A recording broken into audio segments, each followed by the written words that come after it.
Greetings to everyone around the world and bom dia, Brazil. Welcome to this invited lecture of the third Latin American SDEWES conference on energy transition, impacts of decarbonization and electrification from Professor Araujo. Ofelia Araujo is professor at the Federal University of Rio de Janeiro, where the very first Latin American conference on SDEWES was held, again focusing on critical issues of the energy transition that is being continued here virtually in São Paulo. She is a chemical engineer with degrees from the Federal University of Rio de Janeiro and the University of Illinois at Urbana-Champaign. Her research work focuses on process modeling and control and extends to multiple areas, including sustainability analysis. Her research work on biogas production as well as energy, CO2, ethanol, and water assessments of biorefineries has been awarded in SDEWES conferences in Palermo and Dubrovnik. With this introduction, it is our great pleasure to invite Ofelia Araujo for her lecture. Thank you, for the introduction and the organizers for the invitation.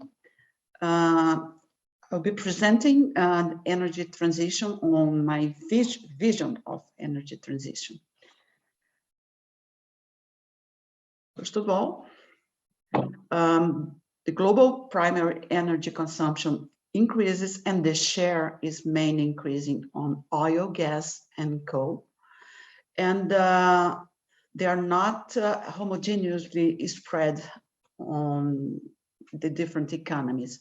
So it's not a per capita graph here, but we see United States and China with a huge demand of energy. We see also that in 2 decades, the increase was mainly due to China and mainly based on coal. And we see, of course, an exponential growth on renewables, but the scale is still far behind. So we could move to the carbon emission intensity and its nexus with energy and the GDP. And again, I am always focusing on specific countries, and here I'm focusing on Brazil. So Brazil has a CO2 per GDP still very low, and it is a country still developing its economy, so we expect it to grow. And the link is clear here in this graph, where as the GDP increases, so does the energy intensity. And then I go through the Kaya identity to see how these factors affect the carbon intensity. So we have the GDP per capita, we have the energy intensity of an economy, and we have the carbon intensity of this energy. So if multiply this, we get the CO2 intensity of the economy. And we have the energy per GDP, one point where energy efficiency can contribute, and CO2 per energy is how the technology can affect. So you can reduce carbon intensity of fossil energy and expand the renewable share in energy to reduce the carbon intensity of the economy. So here it's to show that this combination, we have Brazil still with a fairly good electricity performance, but we see that this distribution shows that the per capita income, so the GDP per capita, is what really is moving the carbon footprint. This is in the decade, the 2010 decade, the first decade of this century. Oh, it's also an interesting point to see that some economies are doing effort to reduce its carbon footprint. But we see mainly the United Kingdom going its way to a very impressive reduction. And we see the United States doing some kind of effort, but mainly things are the way they were, not moving too sensitively. So the share of low carbon energy sources, we have Brazil with a very good share, and that's very important while taking energy policies adopting for the government as a whole for Brazil. And we see the share of primary energy in renewable sources is very, very important in Brazil. The electric generation is where Brazil is really green, and mainly because of hydropower. And we move them to the next point, which is the carbon budget, and this movement to leave the fossil reserves in the ground. So what we have, the more stringent the targets are for carbon emissions, less carbon you can burn. So mainly countries which have huge fossil reserves are very penalized to have these stranded reserves. So we have businesses doing, we have still a pretty burnable carbon reserve, and it goes to 1/3, as we said, to 2 degrees C warming. And the way the carbon is taken out from the atmosphere is not enough to reach those very precise targets. So we have in the short to mid-term transition, we have to look for energy efficiency and try to find anthropic CO2 sinks like CCS, CCU, and BCCS. In the long-term transition for greenfield installations, we really go through substitution. What we see now is penetration, but not yet substitution, and electrification, and also going to carbon dioxide removal from the atmosphere. CCS and CCU and are not really removal, they are mainly changing places, trying to make it neutral, but removing is far beyond CCS and CCU. So we have the policy of pricing the carbon, and what we see that those that are mainly pricing at its highest level do not have oil reserves. So we have, except for Norway, we don't have in this region of the country, of the planet, that's really taxing carbon. They don't really have carbon sources. And North America has a very high CO2 emission per capita, and it's not moving evenly in trying to reduce its carbon footprint, except maybe from Canada. But Canada has a very also intensive economy in carbon intensive economy. So what takes to this transition to try to solve the problem? We have technology on one side, we have policy on the other side, but we also have a transition time. We have all the infrastructure that can take a transition to last longer. And so as we adopt CCS, CCU, we might take the carbon technology, old technology, resilient and staying for a longer time. And as we invest in infrastructure, we can move the new technology and make the transition faster. But in many scenarios, we have to think that transition takes time. And here we have nuclear energy, and it took from 1960 to the 20, it was mainly in 1990 to have a 80% share in France, but in the world, it decreased to 10% by now. So it's not just the technology, but it's the share it can have to penetrate. It takes time. It's not in one decade. Here we have the transition for different technologies. And here is gas, combined cycle, taking it as zone. We have in 2 decades, penetration in the world that's below 10%. In the world, it's 20. In UK, is 20, beyond 30%. We have carbon capture that's is still not in a very good scale. We have solar and wind energy that are taking their time to penetrate. It's not a very large penetration, not yet. And then we come to those countries that have fossil reserves, and I take some time to show that the geopolitics of oil is very outdated in the main literature. So we have Brazil here with 15 billion barrels of oil, but we have here the equatorial margin. Equatorial margin takes Guyana that just started with ExxonMobil in a huge FPSO. And we have in Brazil a huge oil reservoir, and only the one at the Amazon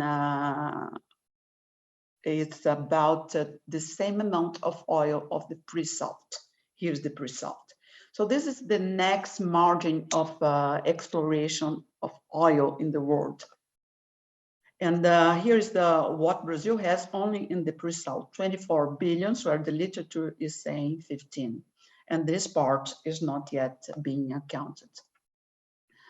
So this is in the pre-salt. Just last few years, Búzios, which is here, right here, has just Búzios 10 billion. So coming back here, we are saying 15 billion in Brazil, and just Búzios has 10 billion barrels. And the equatorial margin is not in these numbers. So you come here, Brazil is expanding its fossil fuel consumption, but still, compared to the oil production in the world, it's relatively low production. And we have oil reserves in Latin America. That's clearly the next frontier of oil exploration in the world. And here comes the point. This is a very still underdeveloped region in the world for the economies. So we are talking about stranding a very rich resources. So it's that's the main point of my presentation, the view of Latin America. So here is some data from a Nature paper that shows that not every country emits the same CO2 in the upstreams. That's the scope 3 emissions in the supply chain. So we have here Brazil. We have at the top Venezuela. That's really, it really has a very impressive footprint. And so transforming the megajoule to barrels, and the transformation comes that 1 barrel has 6,000 megajoules. We have that Brazil is close to the average. That's from 2015. That's not from the pre-salt. When you get to the pre-salt, we see that they're saying that 15 kilograms of CO2 per barrel in the upstream, so the blue region here. And Equinor is targeting 6 kilos, and they're all announcing that the pre-salt is one of the most promising frontiers of exploration because of the low footprint of carbon in the upstream operation. Here we also see that the break-even point for the pre-salt deep water is $40 to $45 per barrel. And according to this break-even point, we have more or less recovered reserves. So here's Brazil, and depending on these prices, we have up to 20 million barrels that can be exported. And here is the level, the break-even for different oil reserves. So here is Brazil, and it's 40, 45, and I would say in the pre-salt now, it's 30 to 35. And we see that from this last 2 years, this kind of joke in the world, the Arab news is saying that finally they are on the driving seat of the economy, OPEC. But there comes Latin America, that's not, at least not Brazil. Brazil is not an OPEC member, and Brazil is growing its production, and Guyana is also growing its production. So it kind of takes the tension out from the Middle East and Russia. And one point also that's being very much mentioned in the literature, that Latin America is about to boom in a short time. First, because of its geopolitics, it's far away from the Middle East and Russia. And also it is very rich in resources that the rest of the world needs. So the point of making this transition is that we have a time frame of putting this carbon in the atmosphere. And Brazil, China, India, the BRICS, they don't have all the liability that they are being called to contribute presently. And we have many sustainable development goals that are very important to developing economies. So we have the need to grow economically. We have poverty to be eliminated. We have hunger to fight, and we have clean water, and we also have land to make wise use of. So it's not just a question of meeting those clean energy and climate actions, but also to be fair in this effort. So we have a carbon liability, which is the debt that the economies have. And this publication, I just take a zoom of those two parts, and we see that Brazil liability is, compared to the world, is very small. Also compared to the OECD country economies, it's very small, and so are the other BRICS economies. So we have to make good planning of these resources and their effect on climate. So it's not just a question of physics and warming, and it's also a question of social impacts and economic impacts in a region that needs these resources. So we need really a great effort to decarbonize, and I've shown the scope 3 of the upstream. The downstream also needs a lot of effort to reduce, and we need to, whenever it goes to energy, to make fossil to resend back the carbon to where it belongs. So we have pathways for decarbonizing the economy.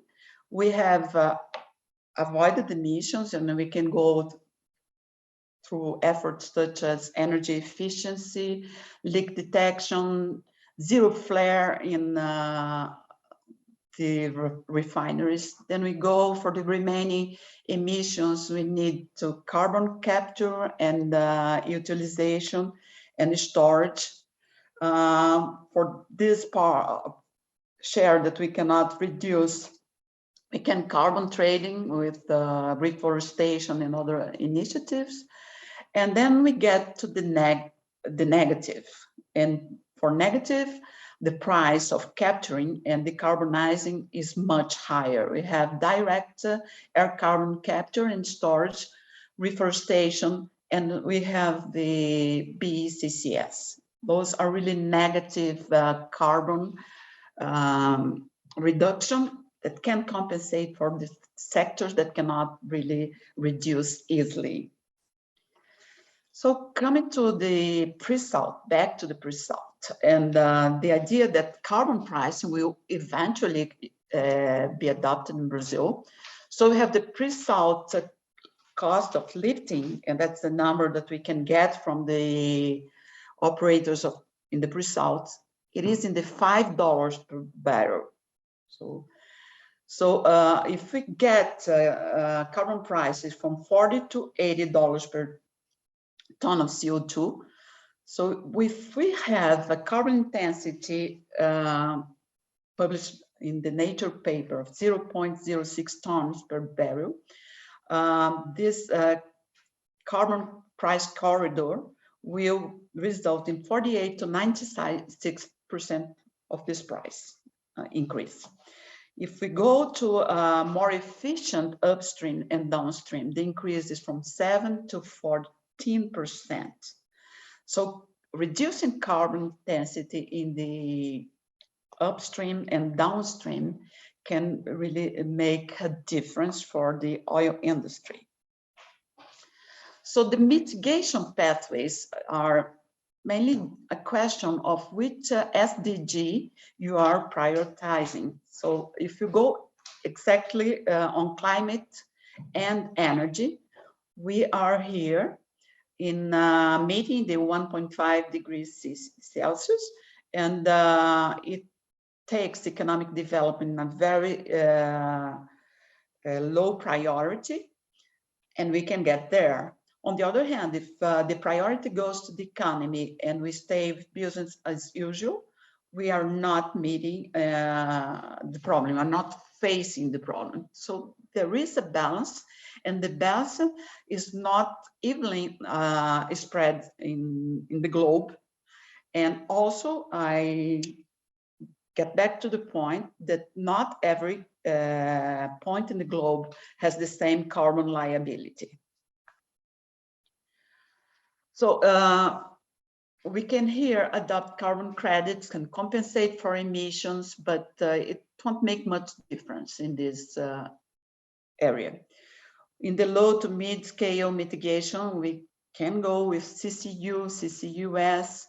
Here we have to go very strong with BECCS and direct carbon capture.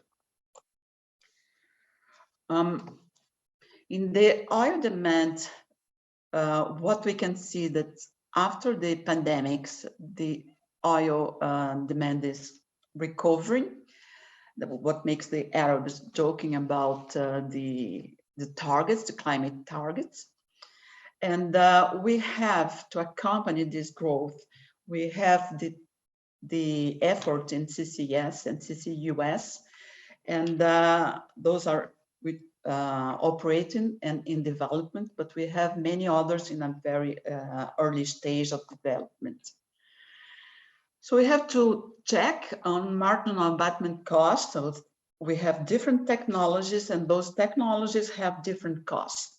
And based on those these performances, we can make policies to drive different SDGs to meet their evolution. So it's one oath from 2009, and we see that in the high level, in the very large scale, we have CCS and CCUS, or a huge effort in renewables penetration. So we have challenging renewables, the scale.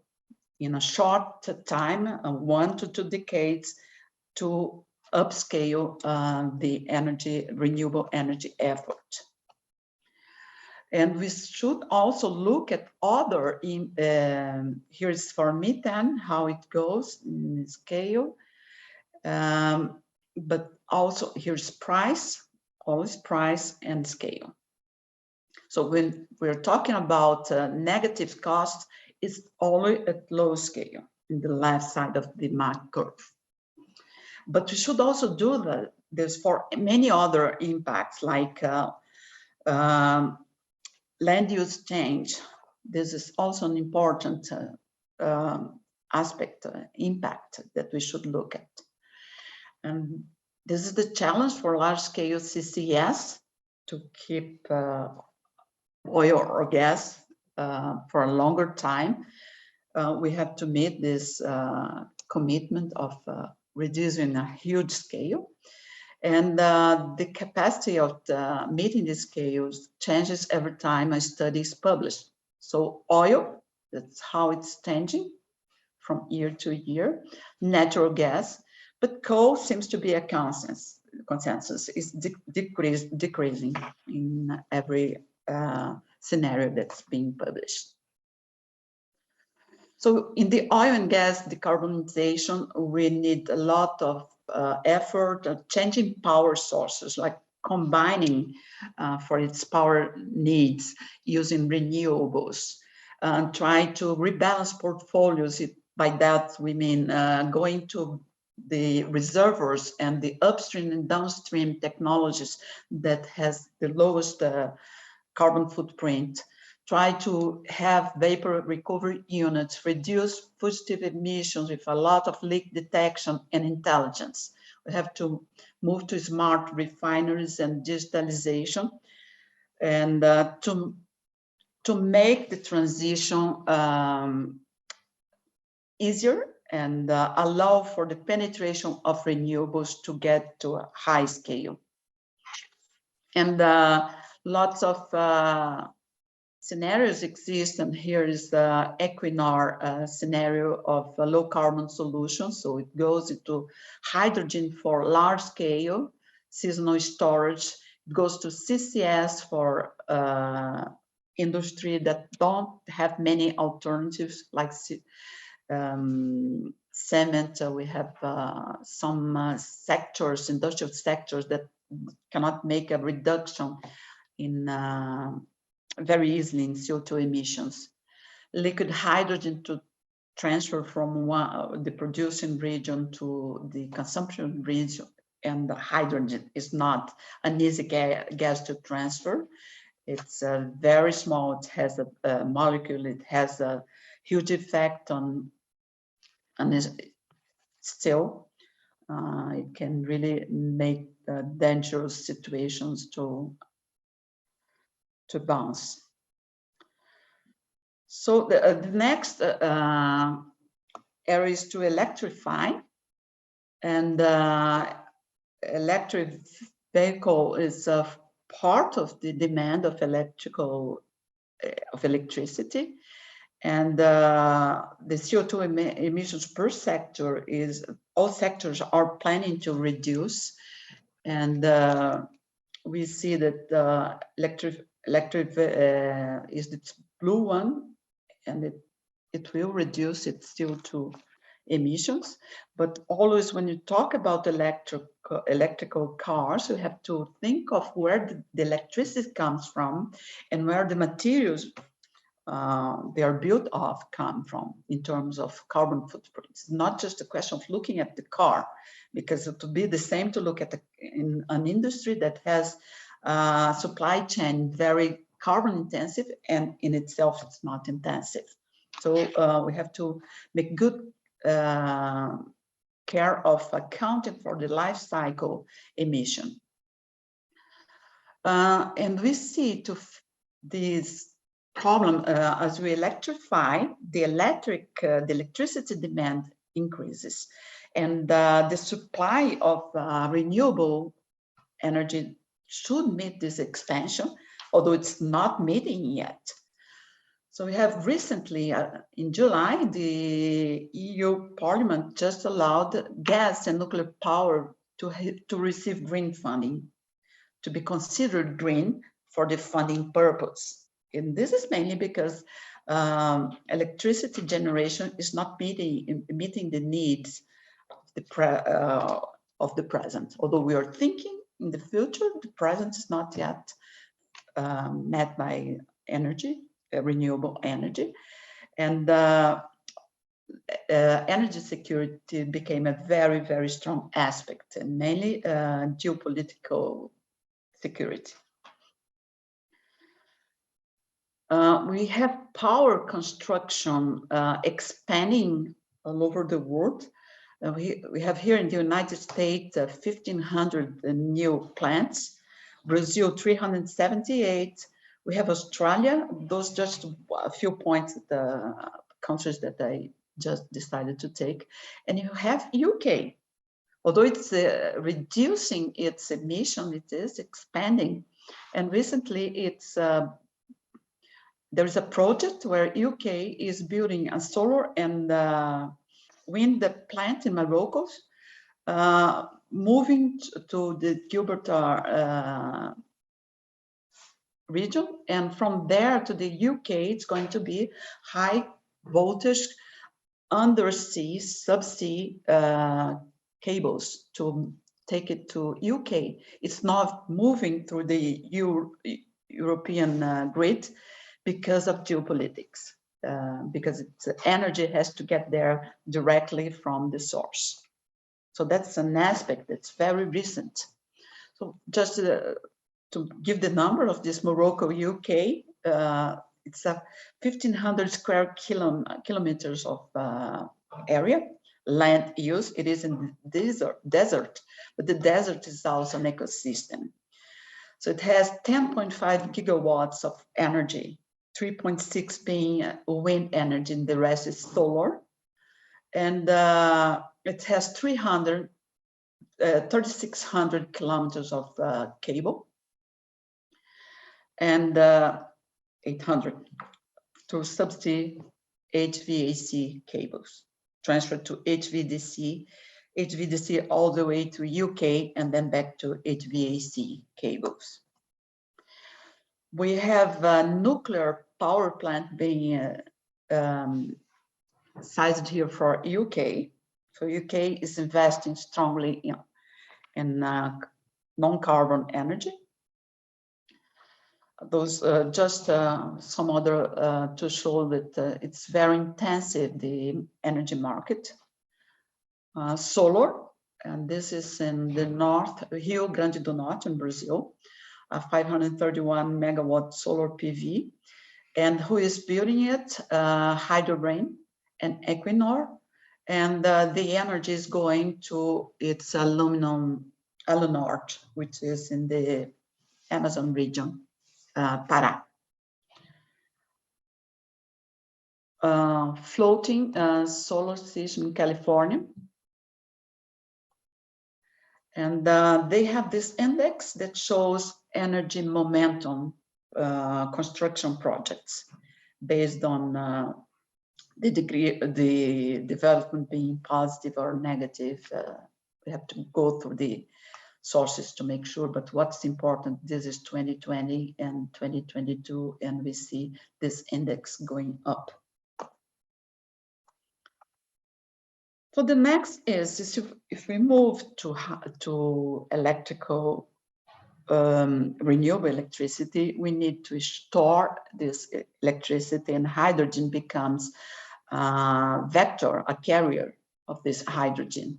So the hydrogen is a very versatile energy carrier. It can help meeting zero carbon energy. It can be transported as ammonia, as methanol, and electric fuels. And it goes into various sectors: industry, transport, buildings, agriculture. Sorry. And not all hydrogen comes from the same sources. And when we are talking about hydrogen, we are mainly focusing green hydrogen that comes from wind, solar, hydro, geothermal, or biomass. But there is also a very important share of hydrogen that will expand, which is the blue hydrogen that comes from natural gas with carbon capture and utilization. And the price varies hugely according to the sources. And the fossil sources is the one that has the lowest price. So if you add CCU, it will increase this price. But anyway, it is less expensive than the other.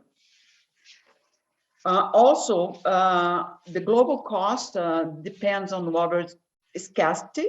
And this map shows how this is moving the hydrogen production. And Brazil is pretty well in this scene. Here's the price, the 0.6 to $2 per kilogram in this region. And this is just the many options of using hydrogen. Hydrogen to X is mainly taking hydrogen to heat and cold, hydrogen to chemicals, hydrogen to ammonia, hydrogen to mobility, and also hydrogen to re-electrification, to be hydrogen for storage. And that would be hydrogen electrification, putting more into details and then going to different destinations. And also we can see in the literature, and this is from Siemens, hydrogen-ready power plants, so that we could move from gas to hydrogen with the same installation, having flexible turbines that would go from natural gas to hydrogen as you get more and more hydrogen penetration into the market. Here's the supply chain and the many sources of hydrogen and the many destinations that we could have for hydrogen. So we can get to the point of making energy transition more sustainable. So when we talk about sustainability, it's not only looking at carbon, but X impact. So we should see the X intensity of every type of energy. Like when you go to renewable solar has a land use impact that's not negligible, it's very impactful. So we have to reduce X intensity of fossil energy, identify optimal share in energy for minimizing X. That's a very challenging aspect of this transition. So it's not just the climate, we have water, we have growth, we have food, agriculture, use of the land. And we have to look at safety. What are the safest and cleanest source of energy? So coal is not safe, oil is not safe. Natural gas is better, but still not that much safe. And we have clean energy penetration. So we have to always take in mind that 7 doesn't just look at clean energy. It has to be affordable. It has to be clean also. And here is how the clean energy is expanding. And we have many sources, many options. That's very important to look at all the portfolio of solutions we have. This is about land use change in a life cycle perspective. So we have coal and power, coal is very impacting the land use, concentrating solar photovoltaic.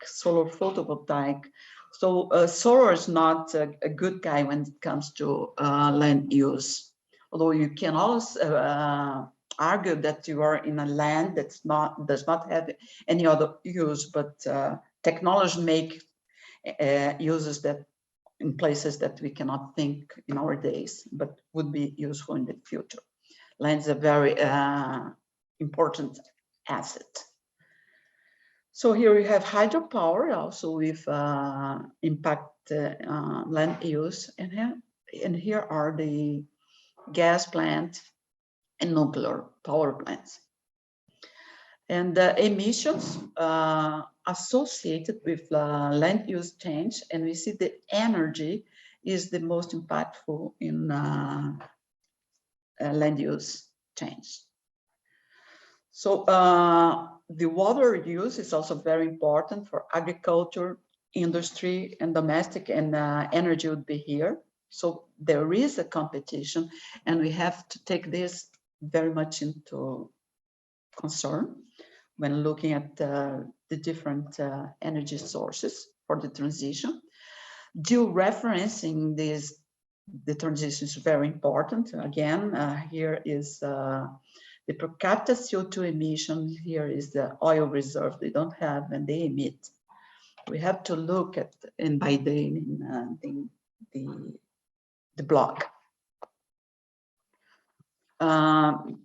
Water, net zero emissions targets, agriculture. Brazil exports food for the world, so it's very important, the use of water and land. That's a very important issue. And at the same time as it exports, it has a lot of diet insufficiency in Brazil. So it's not just taking the land and making it for biodiesel or bioethanol. We have responsibilities on other fronts. So again, Latin America is about to boom. We can see it's how much the region is rich on resources. Vulnerability, it's not the most vulnerable region, and it has commitments, it's ranked with good commitments with climate. And my final remarks are that we have to think as carbon technologies in an ecosystem. So we have 3 reservoirs for carbon. We have the fossil carbon reservoir, we have the atmospheric carbon, we have the biocarbon, the forests and many. And we have the oil refining, shaking hands with green energy, helping the oil refining to be less emitting during this transition. That can be short or it can be longer, but they are not dissociated. They have to shake hands. And from oil refining, we have combustion, then we should capture and send back the carbon to the carbon reservoir. And if it is emitted, then we have to go from the atmosphere to direct air capture and CCU and CCU of short duration and long duration. We also have the biocarbon that could go to biogas and filtration for the digestate. So we have to take this ecosystem, to take good care of it, because this ecosystem is what is moving us to make hypertrophy of renewable in the near future, and we hope it can be near, and at the same time shrink the oil part of this ecosystem. And some ideas to do to go ahead for Brazil. So we have the offshore reservoir that we could have floating power plants with CCS and taking this carbon back to the reservoir for enhanced oil recovery. The oil gas going to the producing platforms, and from there we'd have natural gas with a low carbon intensity as far as upstream operation is concerned. Then go to natural gas processing unit, and from there it would go to pipelines. But we could also take the energy and go into national grid, an energy that does not have CO2 footprint. And the oil that would come from this complex here would have also a low carbon intensity to be offloaded from the platform. So we should explore the competitive advantage of the upstream offshore reserves. Like we could also have other types of ships, like producing LNG, we could produce methanol, we could produce GTL, having synthetic fuels. We could produce hydrogen here through blue hydrogen in one of those platforms. So we could have an offshore hub for natural gas monetization. And we should always take in mind that energy transition is multi-criteria, And we could take good care in this transition to avoid climate inflation. Climate inflation is basically the climate having extreme events would make energy more expensive, because in Brazil, for instance, hydropower would have shortages in supply.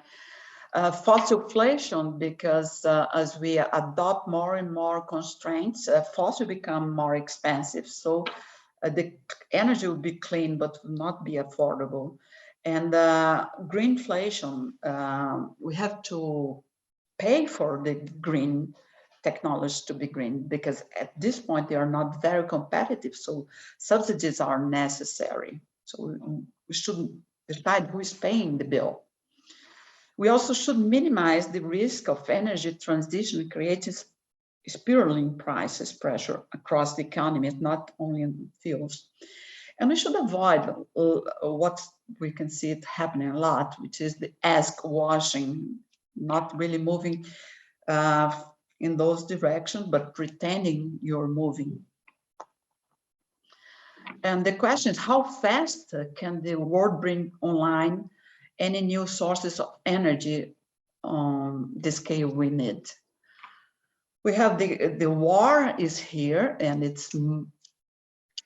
brought a lot of awareness on energy safety. We see that transition takes time, and we see that to penetrate with solar, wind, and batteries, we need a lot of mining of lithium and other metals. We need refining and fabricating panels, and we need policymakers to make sure to be aware that it's not just a question of making a pen decision. It has to look at the life cycle impact of this decision. And I would like to thank you for the attention, and hope you stay sustainable. Thank you very much, Professor Araujo, for your presentation. I'm sure there are many questions I would like to ask and try to summarize some of the points also.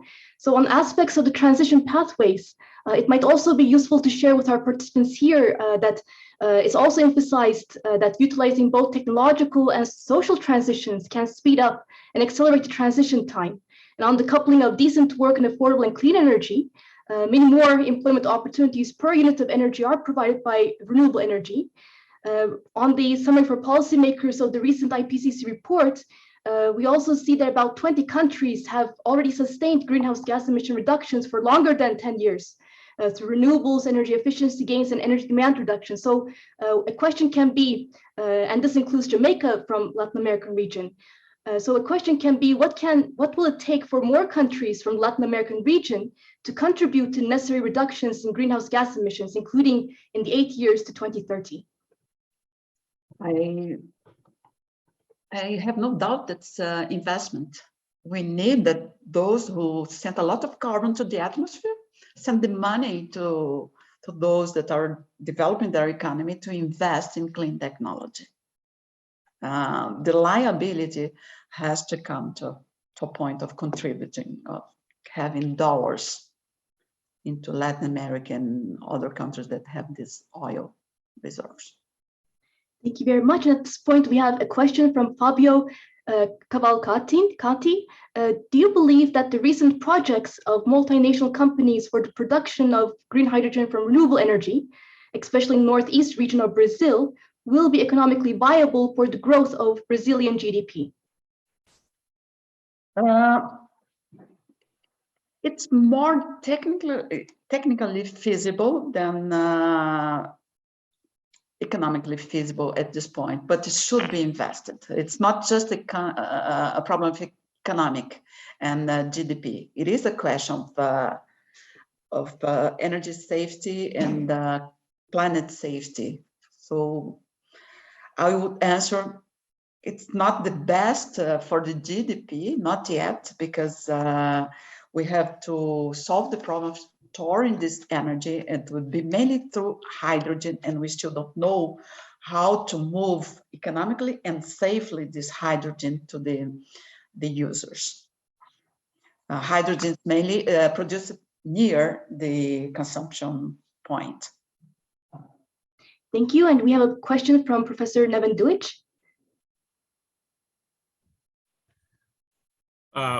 Well, we all think that carbon pricing is a very important tool to push the transition in the right direction.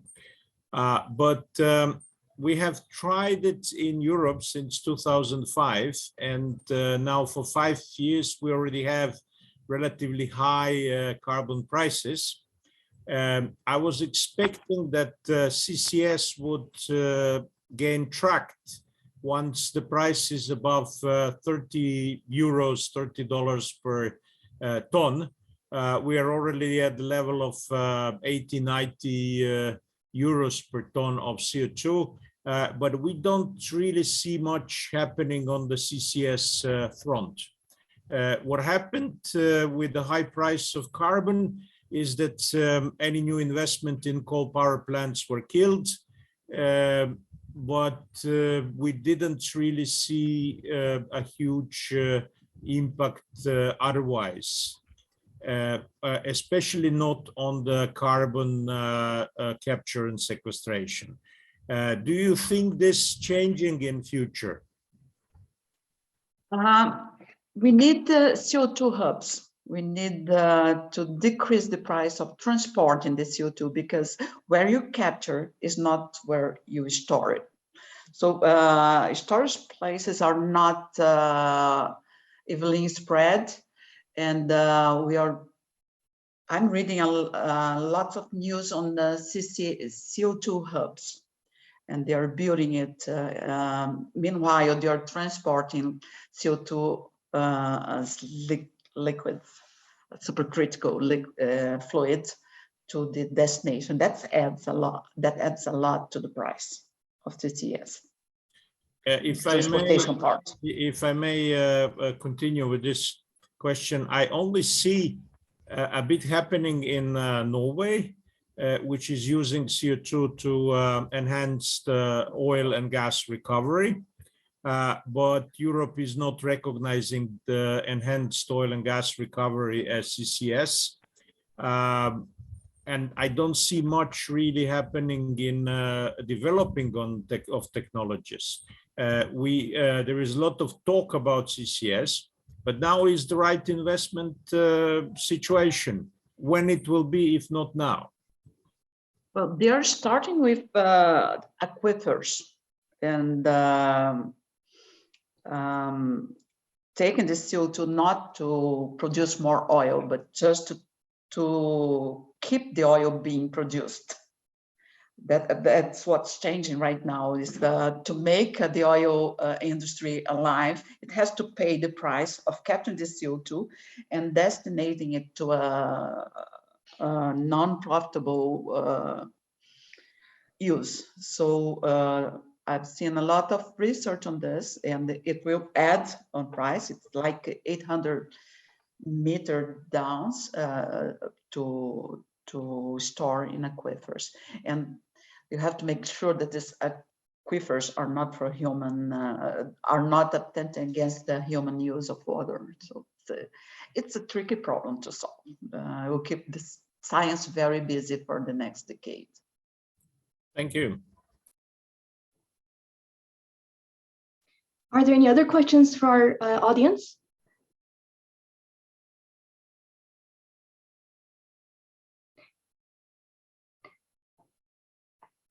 Perhaps we can have a discussion on this point.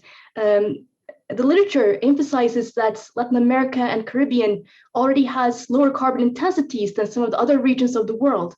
And if we look at it this way, it could relatively be a shorter run to reach net zero emissions, also considering the very high renewable energy potential across multiple sources in this region.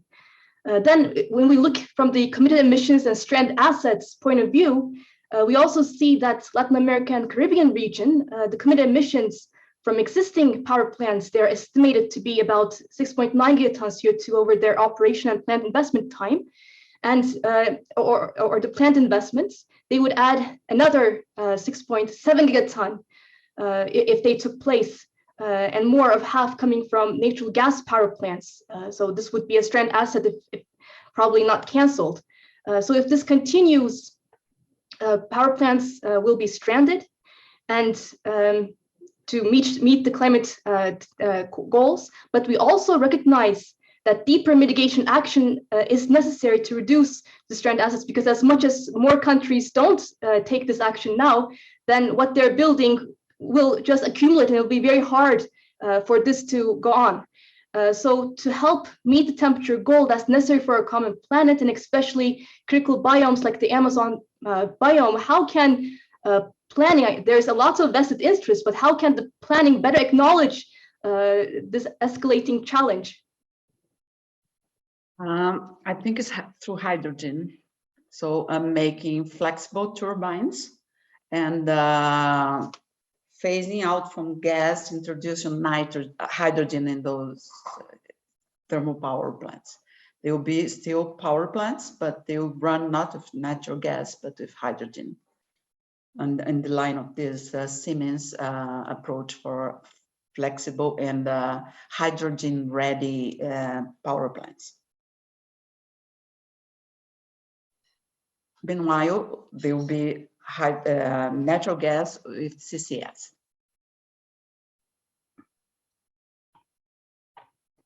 Thank you. Is there any other questions from our audience? We also have a panel afterwards, so we have to keep on time. There's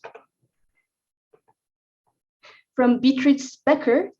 Thank you for this interesting presentation. The numbers are very impressive. If we put together the presentation of Professor Paulo Araujo, which was yesterday, with the numbers you brought in this presentation, the reservoirs will not explored in Latin America are concerning. Do you believe that we will explore them, or will we have time, technology, and investment to let the CO2 in the reservoirs and focus on the renewable energy sources? Well, most of the carbon will stay in the reservoir as oil and gas. We are not, when we talk about exploring oil and gas, at most 20% of it we take out, 80% will stay there. So billions and billions of barrels will remain in the ground. And we hope to take as least as we can with penetration of renewables, but we have them there. And I think Latin America can be a good support for the world, because it has gas for the transition, it has oil for the transition, and if investment comes to Latin America, we can have direct air capture, we can have hydrogen plants, we have land, we have water, and we have oil. So it's adding the dots, and we can make a nice drawing of the transition. Thank you. We're coming at the end of this invited lecture for the next panel shortly.